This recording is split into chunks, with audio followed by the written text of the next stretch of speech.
Radio Educación te invita a escuchar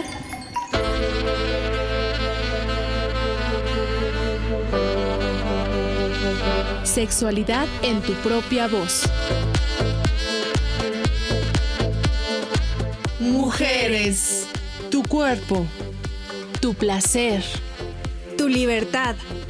Tú decides. Sex Mujeres. La historia de una es la vida de todas.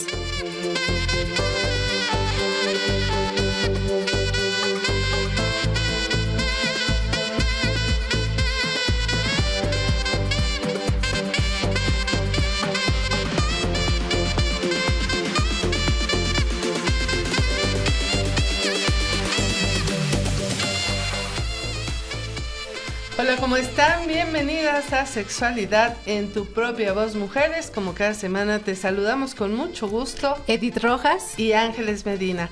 Queremos agradecer tu compañía por las frecuencias de Radio Educación en las redes sociales o a través del podcast que está disponible en www.e-medioradio.edu.mx/Sexualidad en tu propia voz, mujeres.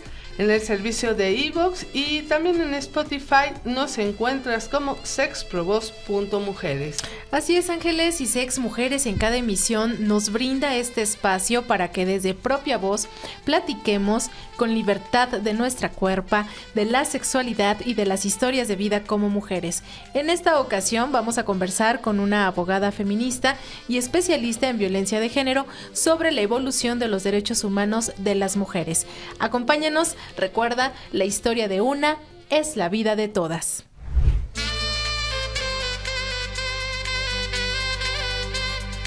Sexualidad en tu propia voz, mujeres. Comunícate con nosotras al WhatsApp 5512 33 29 15. En Facebook, @sexprovozoficial. Instagram, TikTok y X, @sexprovoz.mujeres.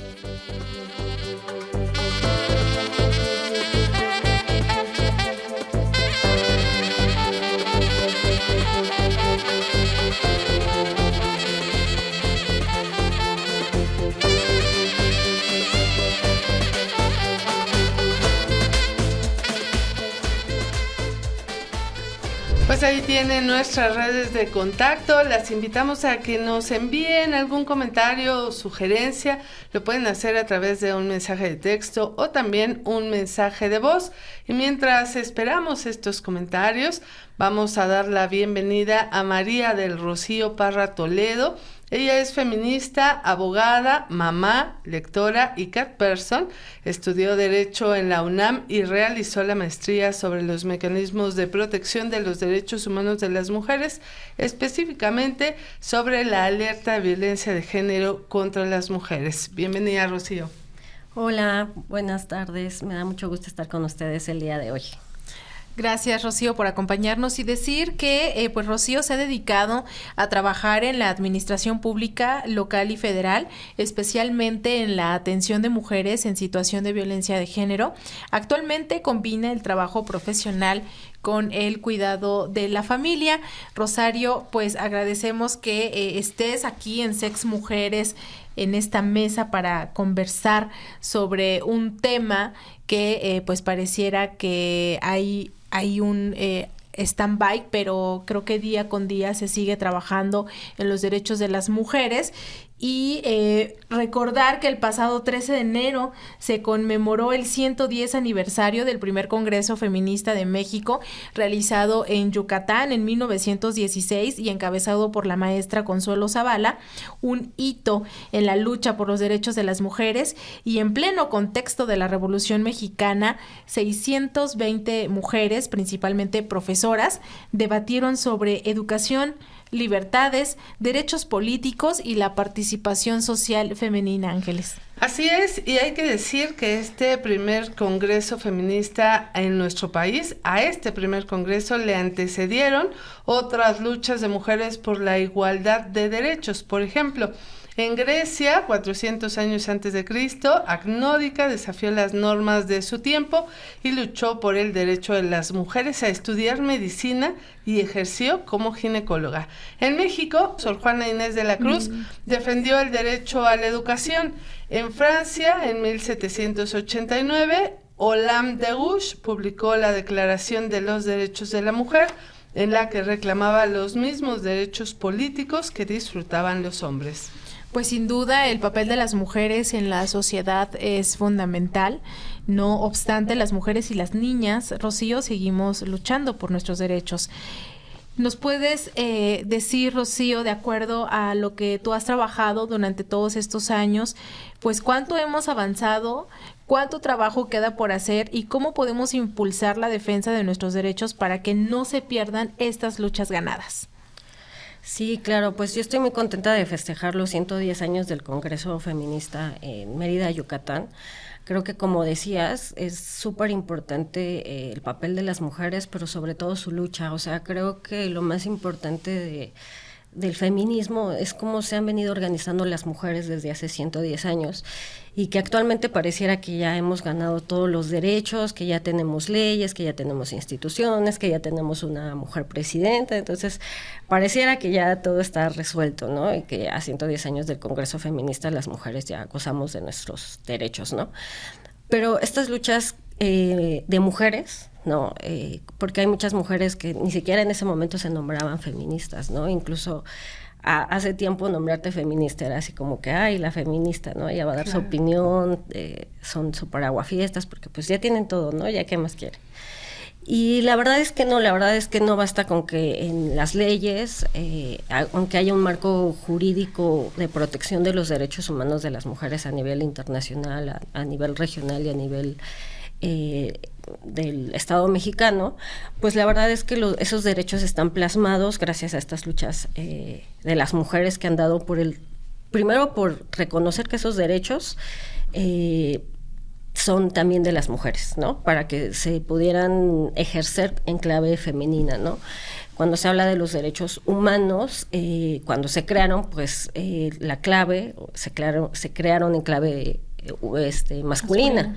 Entonces, pues las mujeres no podíamos ni siquiera acceder a ellos. Entonces, estas luchas que se vienen dando a lo largo del siglo XX es para plasmar esos derechos humanos de las mujeres, porque vivimos situaciones específicas que los hombres no viven, ¿no?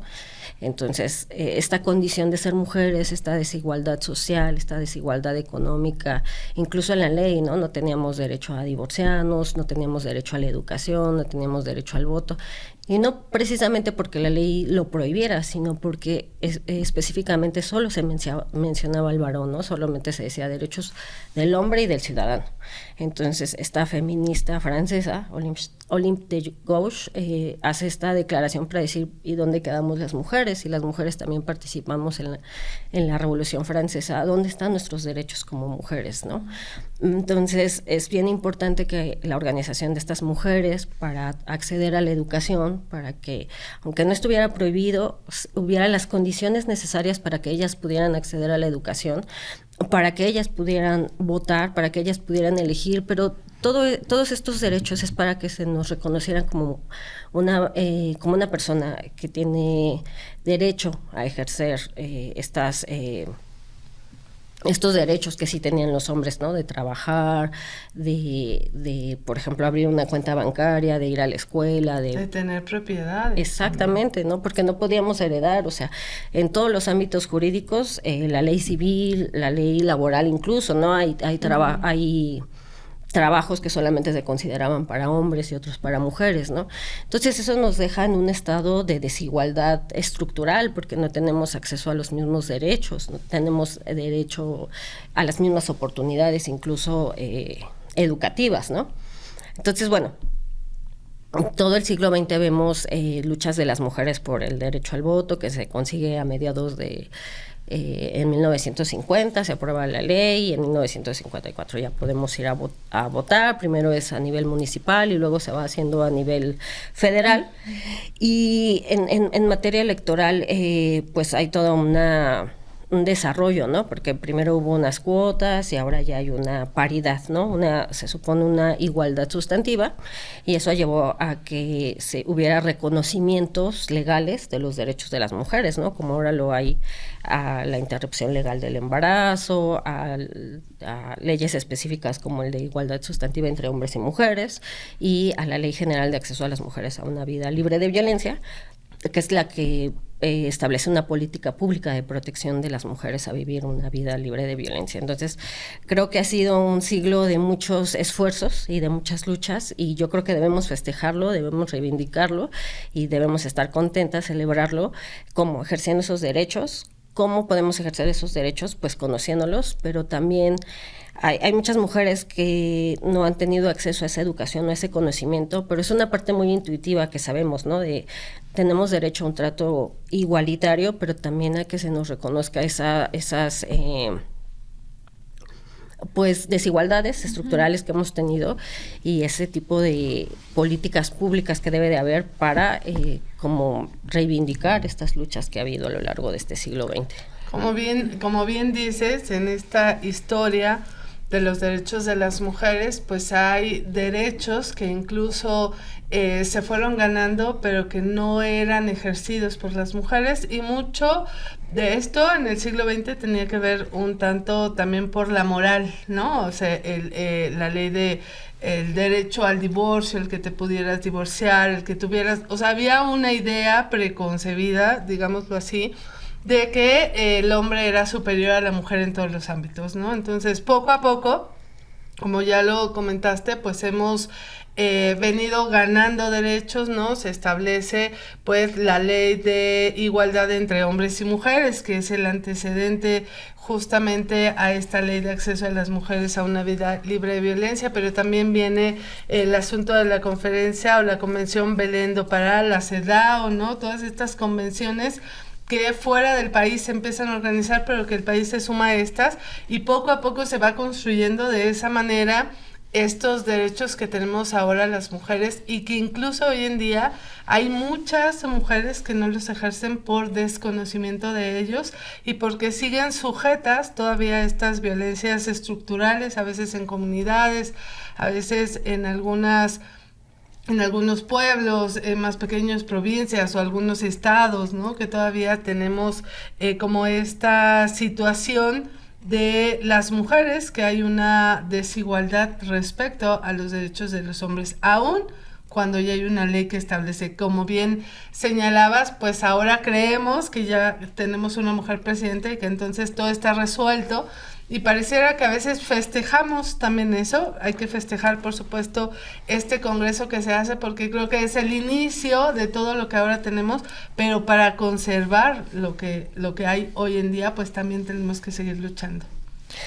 Sí, así es, y ahora lo que nos mencionaba Rocío de manera breve, ¿no? Todo lo que sucedió en el siglo XX y que comenzamos, bueno, un derecho ganado, ¿no? Y que hasta la fecha yo creo que pues cuesta trabajo que las mujeres obtengamos más derechos que se desprenden de este, ¿no? Estamos hablando del derecho al divorcio, por ejemplo, en 1914, y que pese a estas leyes que vamos a mencionarlas más adelante, Rocío, cómo no hay un trato igualitario hacia las mujeres, porque ya sea que no tengan una pensión para sus hijos, ¿no? Por ejemplo, aunque estés divorciada, ¿no? Y te puedas divorciar.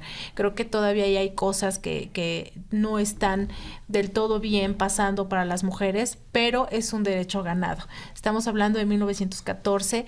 En 1917, es decir, un año después de este primer congreso feminista, pues tenemos a Ermila Galindo, ¿no?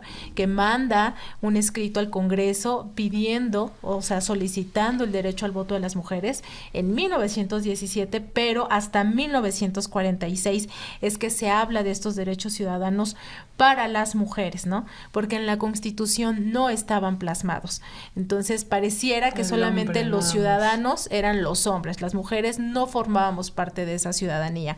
Es hasta el 53 que se aprueba la ley para el voto, y en el 55 por primera vez aquí en México pues salimos a votar las mujeres.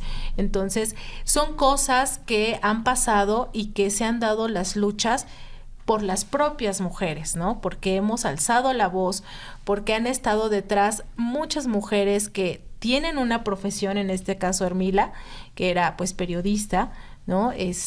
Sabía lo que estaba pasando políticamente en nuestro país y también en otros países, pero no han sido pasos chiquitos, sino que han pasado muchos años, hay mucho tiempo de distancia en estos avances que se han dado, y que podemos llegar a esto de la igualdad jurídica, que en 1974 se estaba hablando de ello, y ahorita fuera del aire comentábamos que el año pasado que llega pues la presidenta al Poder Ejecutivo, ella vuelve a hacer mención de esta igualdad jurídica y se mandan unas reformas a varios artículos de la Constitución para que se hagan ahora sí esos cambios y se reconozca la igualdad jurídica. Pero si tú quisieras mencionarnos también qué es lo que pasa con estas reformas que se hacen, ¿no? Por ejemplo, que pues las mujeres somos iguales, ¿no? A los hombres ante cualquier ley, por ejemplo, ¿no? Derecho al trabajo, derecho a la educación, derecho a la salud, etcétera. ¿Cuál es la importancia de que estos derechos jurídicos los tengamos ahorita ganados y que no los perdamos, ¿no? Porque bien, ahorita sí podemos celebrarlo, pero lo que dice la Constitución no es que sea permanente, eso puede cambiar. Sí, lamentablemente los derechos humanos de las mujeres nunca son totalmente ganados. Tenemos, por ejemplo, en Estados Unidos tenían desde hace mucho una resolución de la Suprema Corte del derecho al aborto, y llegó Donald Trump y lo quitó, ¿no? Uh-huh. Entonces ya no hay aborto libre, ya no hay derecho al aborto en Estados Unidos, y paradójicamente en México está mejor hay mayor protección de eso, ¿no? Entonces ya hay casos de mujeres estadounidenses que vienen a territorio mexicano a abortar porque en su propio país no es legal, ¿no? Pueden ir a la cárcel por abortar, ¿no? Entonces nunca nos debemos confiar como mujeres, creo que siempre es una cualidad de estar alertas, ¿no?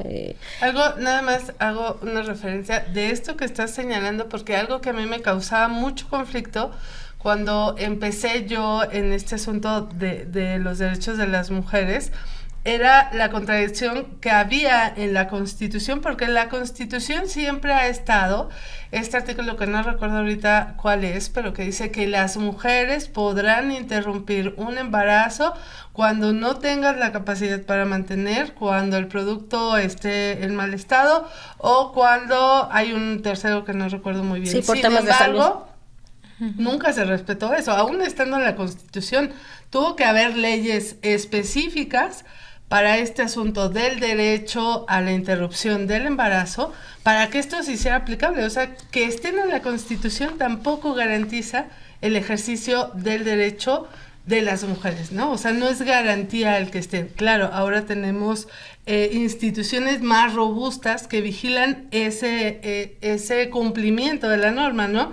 Pero era algo que a mí me brincaba mucho, como yo decía, bueno, si está en la Constitución y aquí dice que si es por violación, eso dice, por violación, si es porque no tienes para mantener a la persona, no tienes recursos, o si viene con malformación, se podía suspender.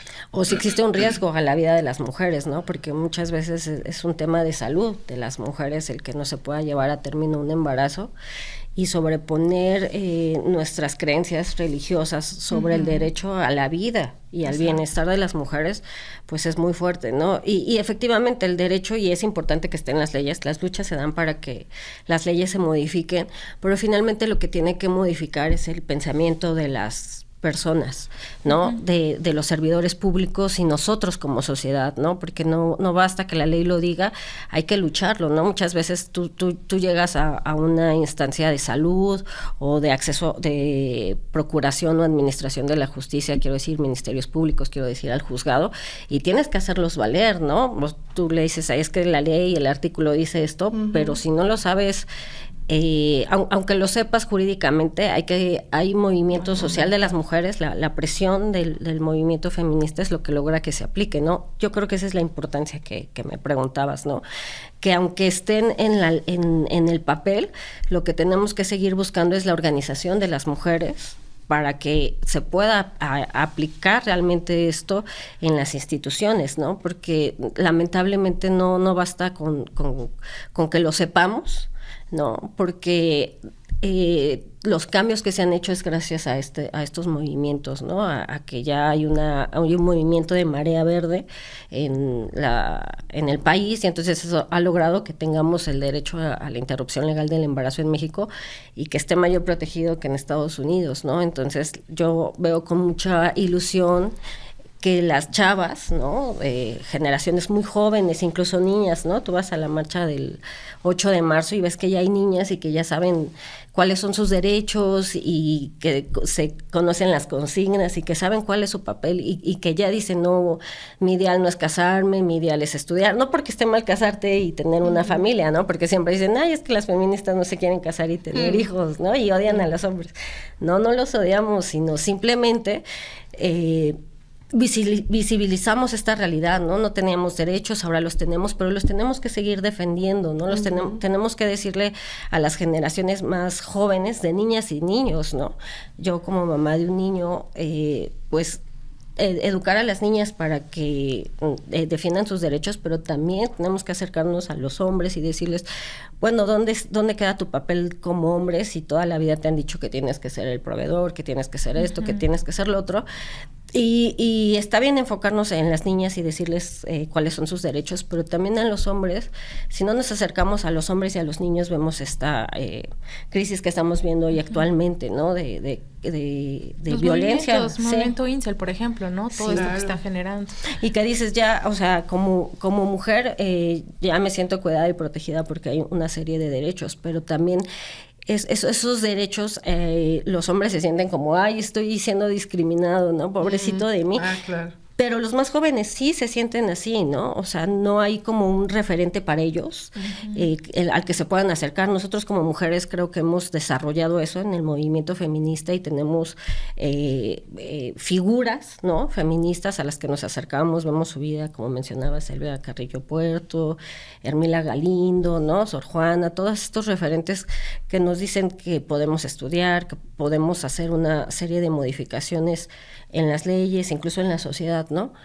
E incluso legalmente, ¿no? Tú mencionabas lo del divorcio y yo me acuerdo mucho, por ejemplo, ya teníamos el derecho al divorcio, pero incluso había una situación de las mujeres legalmente en que las mujeres que están casadas no podían ir a denunciar a sus esposos por violación, porque se entendía que era un derecho de los hombres el acceso carnal, se decía legalmente, ¿no? Entonces tú como, si tu esposo te violaba, pues no lo podías denunciar porque era su derecho, casada, sí, ¿no? Te tenías que aguantar, ¿no?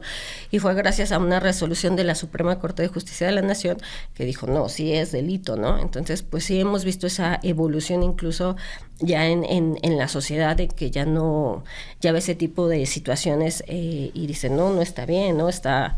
Es un delito, hay que denunciarlo, ¿no? Y eso ayuda mucho porque muchas veces aunque vayas y denuncies y no tienes el apoyo de tu familia, de tu comunidad, de las personas que te rodean, pues te cuesta mucho ir a denunciar, ¿no?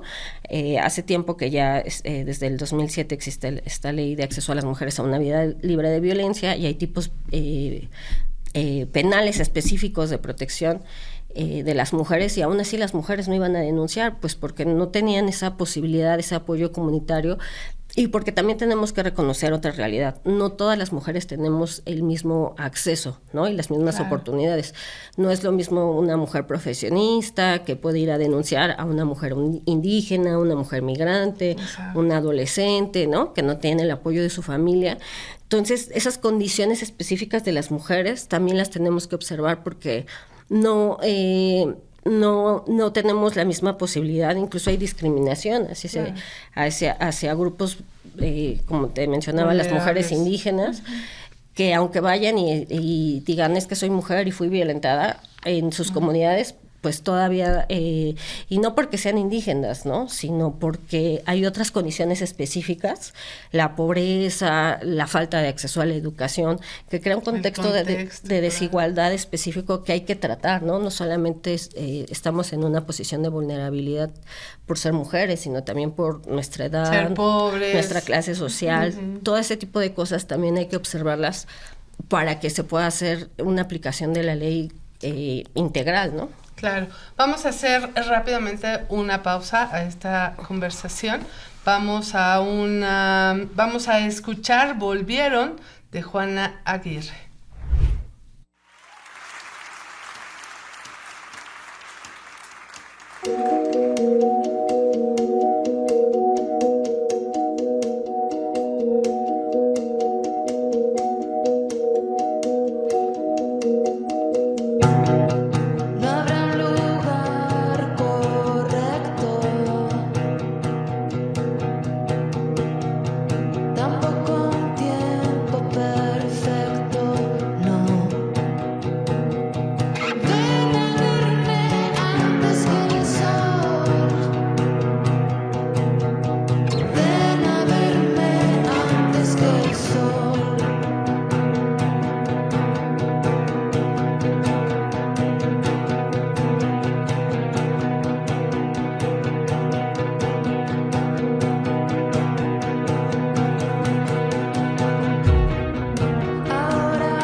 Acabamos de escuchar a Juana Aguirre interpretar Volvieron.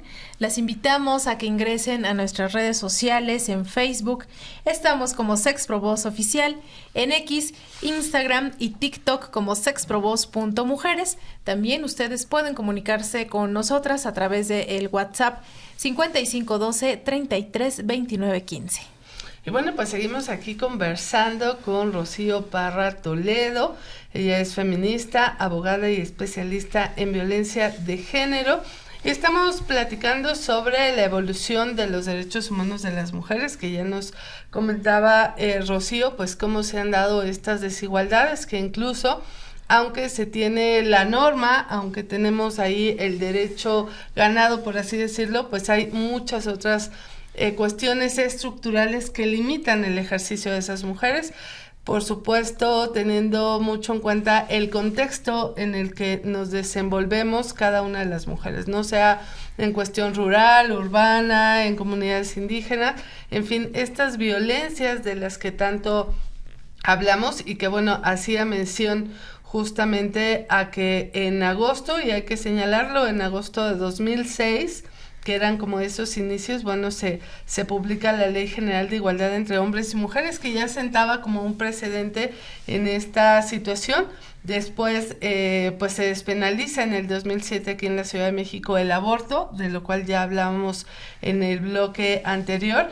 Y en el 2007, algo de lo que vamos a estar hablando en esta segunda parte, pues es la Ley General de Acceso de las Mujeres a una vida libre de violencia. A esta ley del 2007, pues en el 19 se aprueban reformas a la Constitución para incorporar la paridad de género, que ya también nos lo mencionaba Rocío, pero hasta 2012 se tipifica como delito siendo el primer país en tipificarlo, pues este asunto del feminicidio, ¿no? Entonces han sido varias las evoluciones, o han sido la evolución, digamos, de esta ley de acceso de las mujeres a una vida libre de violencia. Ahorita, ¿en qué momento estamos en esta ley? Todavía hay que ajustarla aún más, hay cuestiones que todavía quedan un poco digamos, como no tan claras en cuanto al derecho, en cuanto a los tipos de violencia, porque parece que cada vez vamos sumando más tipos de violencia, y esta ley tiene una actualización constante, Rocío. Efectivamente, como mencionaba Edith en el bloque anterior, se mandó un paquete de reformas a la Ley de Igualdad Sustantiva y a la Ley General de Acceso a las Mujeres a una Vida Libre de Violencia. Y justamente la semana pasada se acaba de publicar en el Diario Oficial de la Federación estas reformas, pero sí, efectivamente, constantemente, no es que se sumen nuevos tipos de violencia, es que yo creo que se visibilizan situaciones que anteriormente no se habían visto, ¿no? Que no se habían considerado como tal, y que justamente estas luchas sociales que vamos viendo impulsan este cambio legislativo, ¿no? Por ejemplo, se adicionó el año pasado la violencia vicaria, que es súper importante lo que mencionábamos, de que la violencia contra las mujeres no solamente afecta a las mujeres, ¿no? La lucha que hemos dado las mujeres no solamente es por las mujeres, sino para cambiar todo el entorno social y que sea más...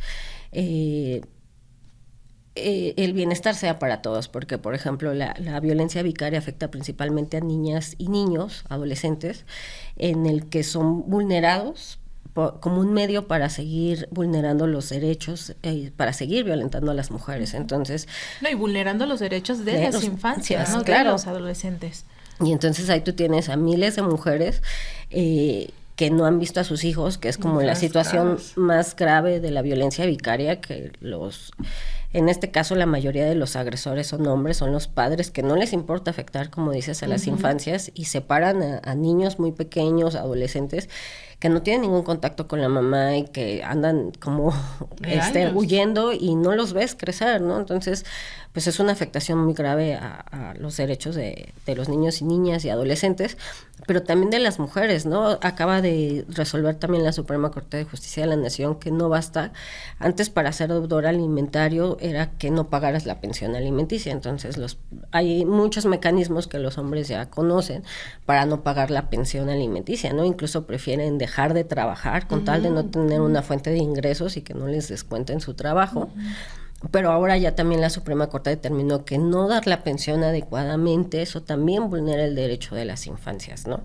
Y ahí tú tienes a las mujeres litigando en los juzgados, aunque la ley proteja sus derechos humanos y la de los niños, niños y adolescentes. Y hay juicios familiares, ¿no? Interminables por una pensión alimenticia, ¿no? Cuando no se ha entendido que ese recurso económico es para la subsistencia del menor, ¿no? No para las mamás, ¿no? Porque las mamás tienen ese al cuidado de los menores, y aparte el trabajo, y aparte estar litigando los asuntos en la Suprema, en los tribunales. Entonces sí es pues muy difícil para ellas llevar a cabo el subsistir con los niños, ¿no? Entonces, pues yo creo que estas reformas son para visibilizar este tipo de situaciones, ¿no?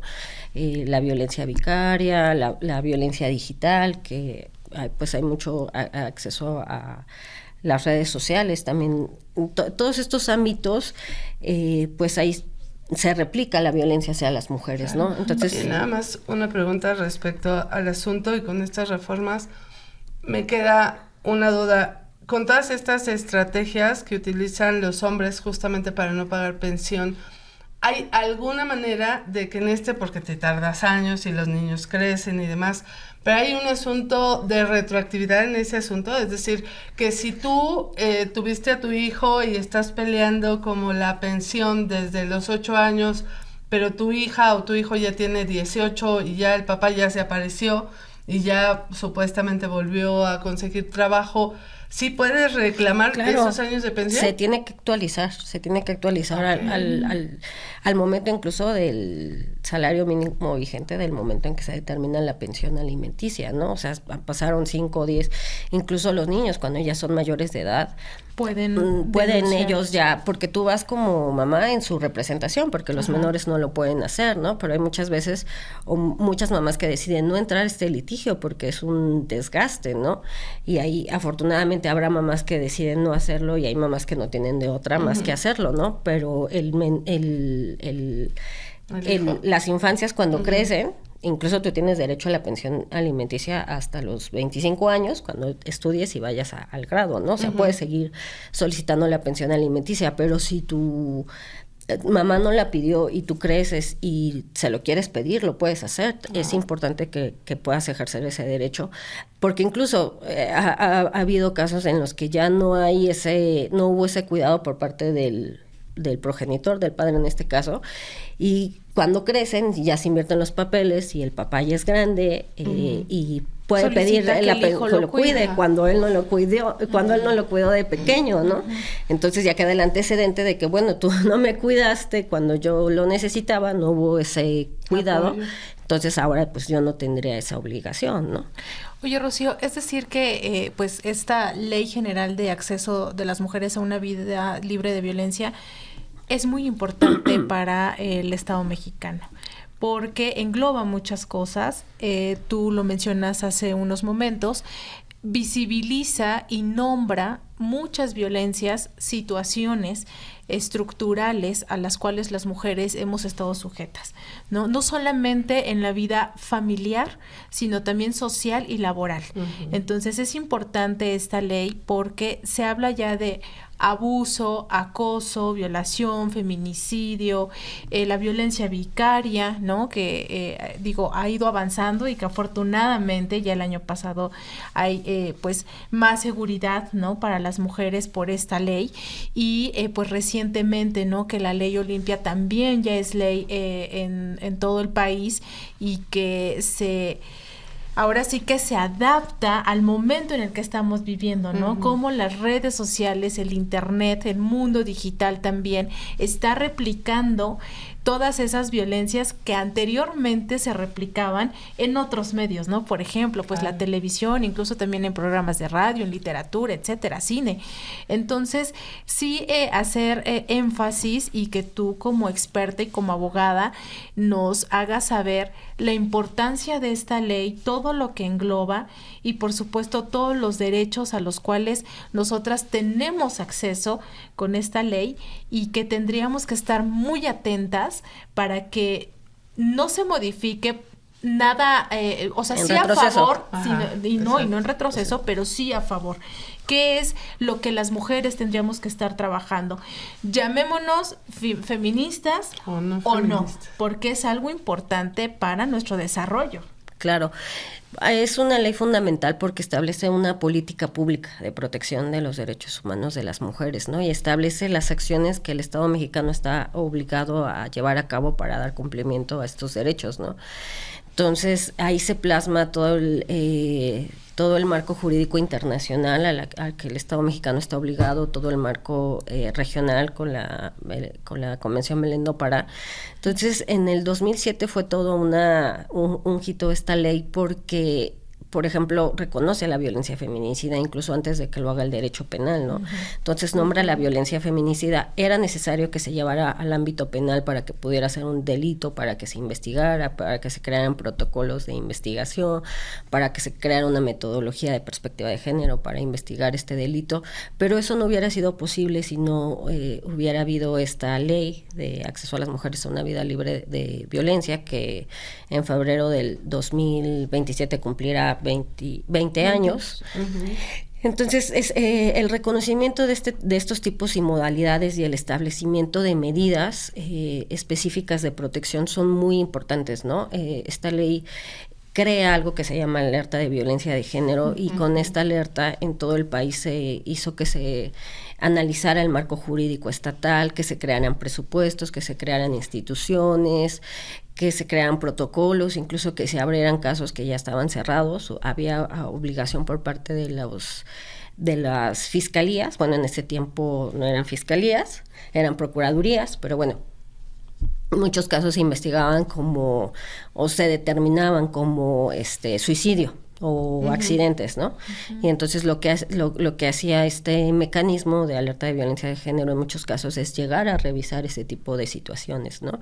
Decir, vamos a crear un grupo de trabajo para que se revise que esos casos efectivamente hayan sido un homicidio, un suicidio, un accidente, que ya se aplicara esta obligación que tiene los ministerios públicos de investigar cualquier muerte violenta de una mujer como feminicidio, ¿no? Es decir, que estamos hablando de derecho a la justicia de para acceso, las mujeres, ajá, de acceso a la justicia.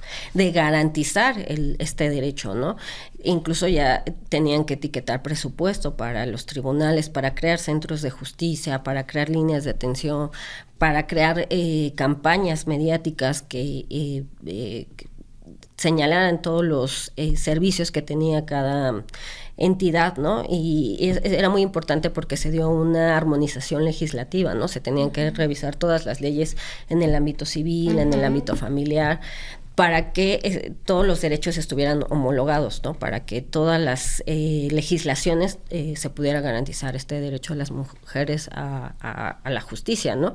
Para que se aplicaran principios como la debida diligencia en delitos como desaparición, como violación, como feminicidio, ¿no?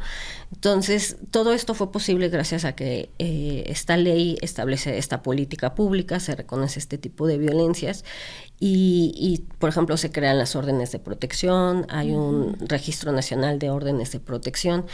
Entonces, sí crea todo un andamiaje jurídico que hoy tenemos en nuestro país, las líneas de atención, ¿no?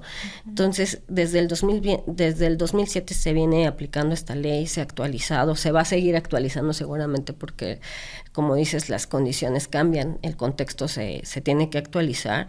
Entonces, sí tenemos que estar súper pendientes de las reformas, de lo que se establece para que se puedan modificar se establece la ley a nivel general, pero eso se tiene que bajar a la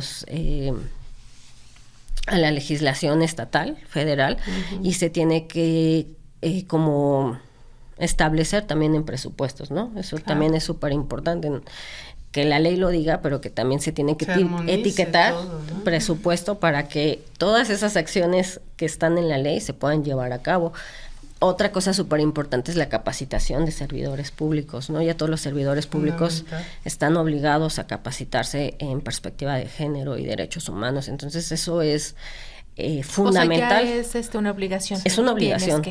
Como servidor público, tú no puedes no saber tener preparación en perspectiva de género, porque vas a atender mujeres y lo tienes que conocer, ¿no? Entonces, existe esta obligación y necesitamos como estar vigilantes de que se cumpla esta obligación en todos los ámbitos, ¿no? Y como bien dices, pues tiene que ver con armonizar muchísimas cosas alrededor de la ley, ¿no? Porque la ley marca justamente enuncia los tipos de violencia que hay, pero hay que armonizar todas las leyes y también en los estados, porque a veces eso es lo que cuesta un poco más de trabajo, pero bueno, vamos a seguir conversando con Rocío Parra, feminista, abogada y especialista en violencia de género, y mientras tanto vamos a escuchar Pare de Sufrir de Cumbia Queers. Você está possuído pelo espírito do dolor. Você está com pensamentos negativos.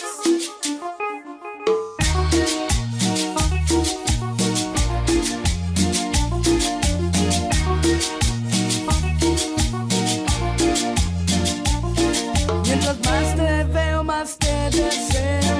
Y sabes que no es un problema nuevo. Tiene que ver con miradas, terciopelo, miradas de la araña que se enredan como el tiempo. Será sereno, será el karma, pero tú has embrujado mi alma. Será sereno, será el karma, pero tú has embrujado mi alma. Hice todo porque me dijeras sí, hice todo pero nada conseguí. Esperaba que estuvieras aquí, pero ¿qué le voy a hacer?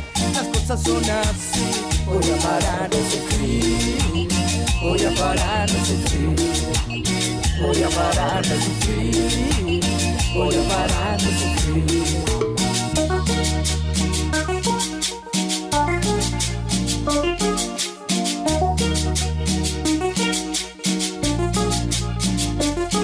Pero mientras más te veo, más te deseo. Y sabes que me juego el mundo entero, porque eres un verdadero fuego que todo lo que toca lo enciende luego. Será sereno o será el karma, pero tú has embrujado mi alma.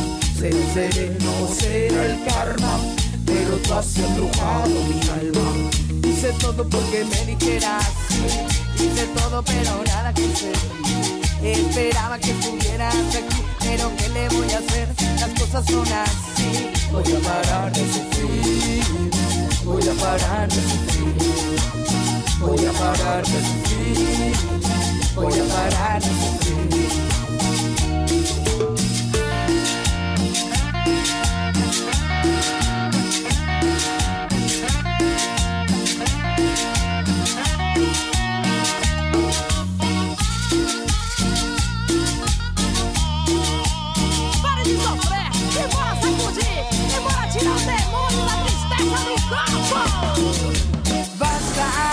Mira, yo ya no quiero estar gris. Huye, vuela, quiero que seas muy feliz. Acabamos de escuchar esta segunda canción propuesta por Michelle Solano, quien a partir de este programa se está haciendo cargo de la musicalización, que se llama Para de Sufrir, a cargo de Cumbia Queers. Y en tanto, nosotras seguimos aquí conversando con Rocío Parra Toledo sobre este tema de los avances en los derechos humanos de las mujeres y también de la importancia de pues las leyes que se han promovido aquí en nuestro país. Rocío, queremos que pues nos digas de manera pues global o resumida cuál es la importancia de siempre defender los derechos humanos, en específico de las mujeres, y también qué es lo que nos queda a nosotras como mujeres, a la sociedad, por seguir abonando a que no se pierdan. Sí, yo creo que es súper importante las trincheras de las mujeres, ¿no? Yo creo que cualquier lugar es válido para seguir luchando por los derechos de las mujeres, incluso este tipo de espacios, ¿no? Uh-huh. Que se hable de las mujeres, ¿no? Que tengamos conversación hasta con la señora que nos atiende en el mercado, ¿no? En cualquier espacio, en cualquier momento, así como evangélicos de la palabra de las mujeres, ¿no? Tiene un minuto para que platiquemos de esto y sí funciona, sí funciona. Déjenme contarles ahorita antes de que termines, Rocío, que hay una amiga de hace años, pero que dejé de ver. Entonces, de repente nos comunicábamos y pues ella sabe actualmente en qué estoy yo trabajando. Y el lunes pasado, hace una semana, me manda un mensaje que ella iba llegando de su trabajo y es que ya no vivía con él, con su esposo, ya no la dejó entrar a su casa y tenía a sus hijas encerradas. Entonces me dijo, ¿qué hago? ¿Cómo le puedo hacer? Ayúdame. Y bueno, pues tuve que apoyarle y justo darle toda esa información, ¿no? Que están los centros de justicia para las mujeres. Llamamos al 765, pedimos asesorías. Bueno, el asunto es que hemos estado toda esta semana trabajando y pues le he yo brindado esa información. Ahorita ya tienen localizado al marido donde vive para que ya lo notifiquen. Ya se trabajó en las medidas cautelares para él. Entonces sí funciona, o sea, aunque pareciera como no, ¿cómo? De verdad que justo hablábamos de que las mujeres luego no tienen acceso a esta información. Exacto. Aunque hablamos sí de avances, pero ¿quiénes sí tenemos conocimiento de ello? Entonces, de la manera que yo pude ayudarla, ahorita aún no está en su casa, está en casa de su mamá y de su papá, pero se está trabajando, ¿no? Ya le están tramitando lo del divorcio, todo el apoyo psicológico para las niñas, porque hay una hija que sí se llevó, ella tiene a 2, entonces, ha sido un proceso difícil en esta semana, pero sí ayuda que tengamos ese tipo de conversaciones con las mujeres con las que convivimos, ¿no? Desde a quien le compras en la tienda, vas al súper, o incluso a quienes tú sientas que les hace falta conversar. o Que lo cierta necesitan. información, creo que es importante que lo hagamos, ¿no? Porque eso marca la diferencia. Sí, yo creo que crear estas redes de apoyo entre las mujeres es súper importante, es lo que siempre decimos cuando atendemos mujeres en situación de violencia, que tienes que tener una red de apoyo, porque muchas veces, aunque tú lo sepas, aunque sabes que hay una legislación que te protege, Exacto. pues en esos momentos no te vas a poner a pensar, o sea, como en una situación como la que tú platicas de tu amiga, se te cierra el mundo, o sea, no sabes qué hacer, ¿no? Y es muy importante contar con otras mujeres que a lo mejor lo saben, o a lo mejor están con nosotros, el hablarlo, el no sentirte sola, que yo creo que eso es súper importante como mujeres, o sea, siento que durante mucho tiempo nos hemos sentido solas, ¿no? Exacto. Y ahora ya hay un Estado, ya hay instituciones, pero ¿cómo accedes tú a esas instituciones, no? Si el impacto de una situación de perder tus hijos, tu casa, Claro. y que la persona que tú pensabas que era tu pareja hace ese tipo de cosas, pues te deja en total estado de indefensión, o sea, no sabes ni para dónde hacerte, ¿no? Entonces necesitas una red de apoyo, ¿no? Y esa red de apoyo puede ser tu mejor amiga, puede ser tu familia, puede ser incluso La vecina. cualquier mujer que te apoye, que esté contigo, ¿no? Porque muchas veces tenemos la mala costumbre de, ay, ¿y cómo no supiste? ¿Y cómo no te diste cuenta? Y empezamos a regañar, Sí, ¿no? ¿no? Tenemos muy interiorizado eso como sociedad y más a las mujeres de, ¿y por qué no te diste cuenta antes, no? Entonces, pues las mujeres no necesitamos que nos regañen, necesitamos el apoyo y muchas veces, pues necesitamos llevar un proceso, ¿no? Porque a veces nos damos cuenta que estamos en una situación así y es difícil salir de este círculo de la violencia. Entonces, justamente necesitamos el apoyo de otras mujeres para poder salir de la violencia. Oye, Rocío, y bueno, para que estas mujeres que nos están escuchando sepan cómo contactarte, cuáles son tus redes sociales, en qué momento o das algún taller, alguna plática, para que también empiecen a conocer un poco más sobre el asunto legal, todo lo que involucra los derechos de las mujeres. Sí, claro que sí. Bueno, les voy a dejar mis redes sociales. Yo siempre estoy para mis amigas, para cualquier mujer que me pida una asesoría, incluso gratuita, ¿no? Incluso platicar qué se puede hacer. Mi Instagram es rocio.ptoledo. Ahí es donde estoy más activa, que es la que más uso. Y también, o sea, existen las redes sociales de los, como decía Edith, los centros de justicia, ya hay todo, la Secretaría de las Mujeres tiene una línea de atención, entonces creo que ahora está el 079 que también da atención a nivel nacional para dar como asesoría donde pueden ir las mujeres. Afortunadamente en la Ciudad de México existen las lunas en todas las alcaldías, entonces ahí también dan asesoría, pero les dejo mis datos para que se puedan comunicar conmigo y con mucho gusto las atendemos y canalizamos. Sí, perfecto, muy importante tener estos datos, como bien lo han dicho, pues para saber justamente cómo empezamos a tocar la puerta para resolver estos problemas que de pronto se vuelven cotidianos, sobre todo lamentablemente en lo que tiene que ver con los derechos de las mujeres, desafortunadamente. Queremos agradecerte, Rocío Parra Toledo, feminista, abogada y especialista en violencia de género. Muchas gracias por haber estado con nosotros. Y bueno, antes de despedirnos nosotras, vamos a invitarles a que escuchen nuestra sección Mujeres en la Historia.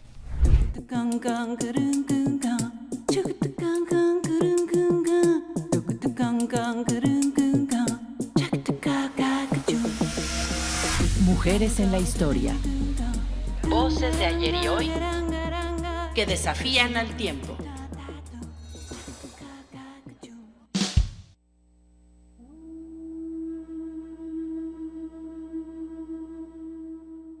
Acérquense tantito, así se oye mejor. Yo me llamo María Sabina Magdalena García. Nací hace mucho, muchísimo tiempo, por ahí de 1894, en la Sierra Mazateca, cerca de Huautla de Jiménez. Allá donde el monte es espeso y la neblina baja despacito, como si también quisiera escuchar. Soy hija de campesinos pobres. Mi madre se llamaba María Concepción, mi padre Crisanto Feliciano. Gente sencilla, de manos curtidas, Yo crecí con mis abuelos, Manuel Cosme y María Estefanía. Ellos sabían curar y los abuelos de antes también. Todo lo que yo supe vino de ahí, no de la escuela, no de los libros, del mirar, del oír, del esperar. Desde los 7 años entré a las veladas. Yo era una niña, calladita en un rincón, viendo cómo trabajaban los mayores. Así se aprende aquí, sin preguntas, sin apuro. La palabra llega cuando tiene que llegar. Nosotros somos gente que trabaja el monte, gente humilde y de costumbre.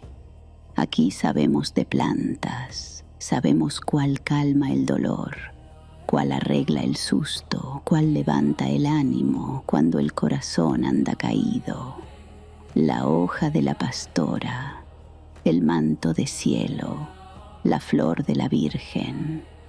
Pero los más delicados, los más sabios, son los pequeños hongos. Les decimos los niños. Yo siempre los vi así, como niños, niños que cantan, niños que bailan.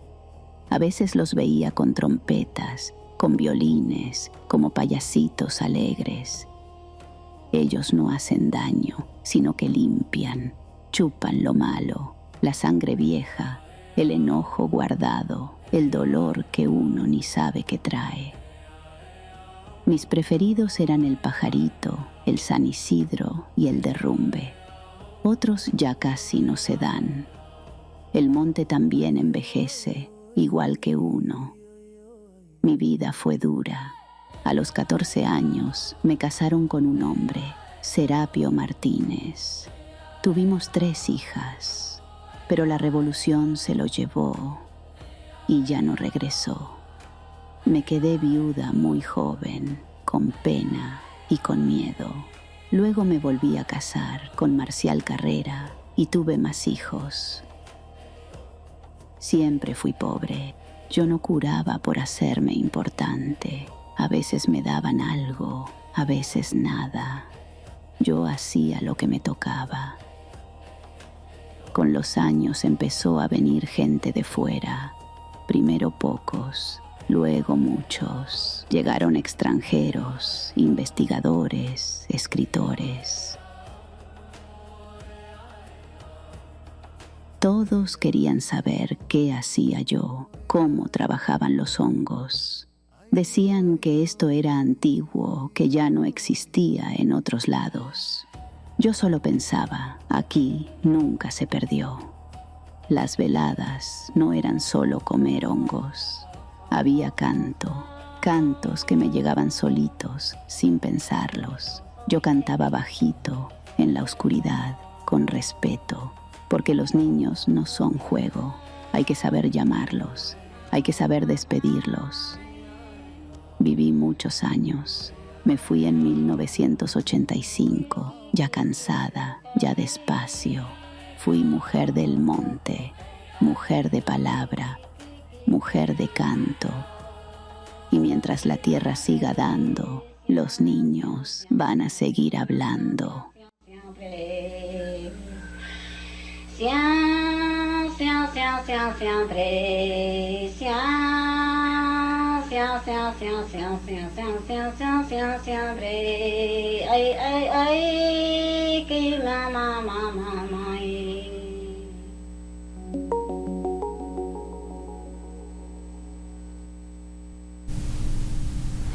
Pues ahí tienen esta sección Mujeres en la Historia, hoy dedicada a María Sabina, una mujer cuya sabiduría ancestral cruzó fronteras y generaciones, curandera mazateca, sabia de los hongos y también guardiana de uno de los saberes más antiguos del México indígena. Muchas gracias a Michelle Solano, quien realiza esta sección. Un símbolo de resistencia de las prácticas indígenas, María Sabina, y que vale la pena recordarla y mencionarla en este programa, porque por eso es Mujeres en la Historia. Agradecemos su sintonía y su escucha a esta charla entre mujeres. Recuerden que tenemos una cita el próximo martes a las 22 horas por el 1060 de AM y el jueves a las 20:30 horas por el 96.5 de FM. Estuvimos con ustedes Ángeles Medina y Edith Rojas. Hasta la próxima.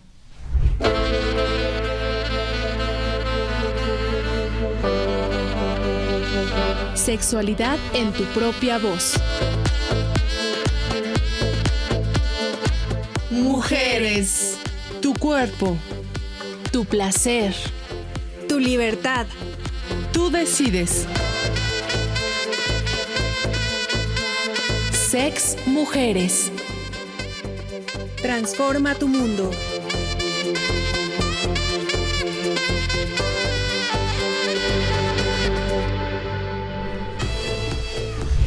Música de identificación, Yarden Saxofón. Participamos Alejandro Ramírez, Michelle Solano, Guille Bernal, Fernando Rojas y Frida Altamirano. Esta es una producción de Graciela Ramírez para Radio Educación.